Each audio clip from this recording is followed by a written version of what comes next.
আজকে খুবই easy and simple হিসাব অ্যান্ড মেকআপ টিউটোরিয়াল আপনাদের সাথে শেয়ার করব, যেটা আমি কোথাও ঘুরতে গেলে করে থাকি খুবই হালকাভাবে। তো এখানে আমি একটা ড্রেস নিয়েছি, আর যদিও এই ভিডিওটা কিন্তু আমার ঈদের আগে করা, মানে আমি এক জায়গায় ঘুরতে গেছিলাম তখন এই ভিডিওটা করে রেখেছিলাম, তবে আপলোড করা হয়নি। রেডি হওয়ার জন্য হিসাব, ড্রেস সবকিছু নিয়েছি অ্যান্ড এগুলো পরে চলেও এসেছি। এখন আসলে মেকআপ স্টার্ট করার পালা। মেকআপ শুরুতে আমি কিন্তু মুখটা খুবই সুন্দর মতো ক্লিন করে নিয়েছি। এখন আমার মুখে কিন্তু কিছুই নেই। এখন আমি প্রথমেই দিয়ে নিচ্ছি হচ্ছে বিবি ক্রিম অ্যান্ড এটা আমি ব্লেন্ড করে নিয়েছি। দেখেন এখনই মাশাআল্লাহ কত কিউট লাগছে। হালকা করে আইব্রোতেও একটু কাজল দিয়ে নিচ্ছি। আজকে একেবারেই ন্যাচারাল ভাবে মেকআপ করব, আর আমার আইব্রো কিন্তু প্লাক করা না, তবে আমি ফাউন্ডেশন দিয়ে সুন্দর একটা শেপ করতে পারি, বেশ ভালোই লাগে দেখতে। আস্তে আস্তে করতে করতে এটা আসলে অভ্যাস হয়ে গেছে। তবে আমি যেহেতু বাইরে যাব, দেখতে খুবই বাজে লাগবে কনসিলার দিয়ে করলে, তাই আমি আসলে ফাউন্ডেশন দিয়েই করছি, মানে সবকিছু যেন একই রকম থাকে। চোখের উপরে কনসিলার দিয়ে করলে কিন্তু দুই পোর্শন আলাদা লাগে, মানে ফেস একরকম লাগে, চোখের উপরে দেখতে আরেক রকম লাগে। আর আমার চোখে যেহেতু খুব একটা বেশি ডার্ক সার্কেল নেই, তাই আমি আসলে দুই রকম কালার দিচ্ছি না। তো দেখেন আমার আইব্রোটা কিন্তু একেবারেই কমপ্লিট, আর দেখে মনে হচ্ছে প্লাক করা। এখন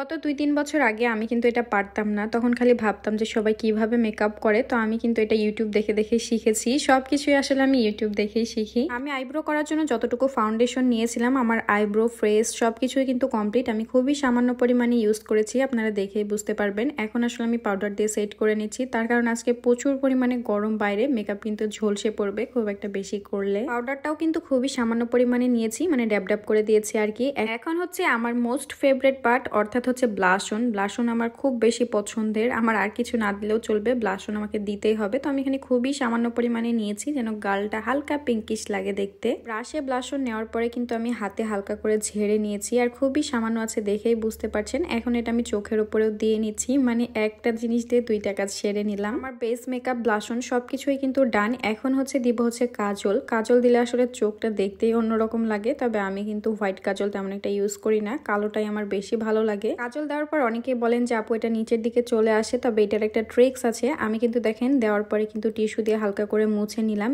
এখন যেই তুলিটা দিয়ে আমি মুখে পাউডার দিয়েছিলাম, সেই তুলিটা দিয়ে চোখের নিচে ড্যাব ড্যাব করে দিলাম। এখন কিন্তু কাজলটা নিচে চলে আসবে না, তবে আরেকটু বেশি করে দিলে কিন্তু আরো ভালো হয়। আর আমি ওপরেও একটু কাজল দিয়েছি। এটা এখন একটা ব্রাশের সাহায্যে একটু ব্লেন্ড করে নিয়েছি। এখন কিন্তু দেখেন চোখটা দেখতেই অন্যরকম লাগছে। তো সবশেষে আমি মাস্কারা আর লিপস্টিক দিয়ে নিয়েছি। আমি কিন্তু সবসময় নুড কালার লিপস্টিক বেশি পছন্দ করি, আমার আসলে তেমন কালারিং লিপস্টিক ভালো লাগে না। যদিও আমি কালারিং হিসাব পরেছি, কিন্তু আমি নুড কালারের লিপস্টিক দিয়েছি। এখন আসলে হিসাবটা সেট করে নিব। যখন দাওয়াতের বাসায় গেছিলাম, এই ভিডিওটা আপলোড দেওয়ার পরে অনেকেই হিসাব টিউটোরিয়াল চেয়েছিলেন, আসলে তখন সেভাবে দেওয়া হয়নি। দেখেন আমি হিসাবটা কিন্তু খুবই সুন্দরভাবে করছি। এক পাশে ছোট নিয়েছি আর এক পাশে বড় নিয়েছি। ছোট পার্টটা মাথার উপর দিয়ে উঠিয়ে নিচ্ছি। এখন এটা কয়েল স্পিন দিয়ে আটকে দিলাম, যেন একেবারে খুলে না যায়। আর বড় যে পার্টটা আছে, এটা নিচ দিক থেকে উঠিয়ে নিয়ে দেখেন আমি গলার এখানে কিন্তু ছোট পার্টটার সাথে পিন করে দিলাম। এখন কিন্তু এখানে দেখতে খুবই সুন্দর লাগবে। বাকি অংশটা আমি পেছন দিক থেকে ঘুরিয়ে নিলাম। পেছনেও কিন্তু দেখেন ফুল কাভার হয়ে গেছে। এভাবে রাখলেও কিন্তু দেখতে বেশ ভালো লাগবে, তবে এটা আমি আরেকটু স্টাইল করার জন্য ওপর দিক থেকে দিয়ে নিচ্ছি। যদিও বা অনেকে আবার বলেছিলেন যে আপু আপনার এই হিসাব টিউটোরিয়ালটা একেবারে ভালো হয়নি, তবে যার যার পছন্দ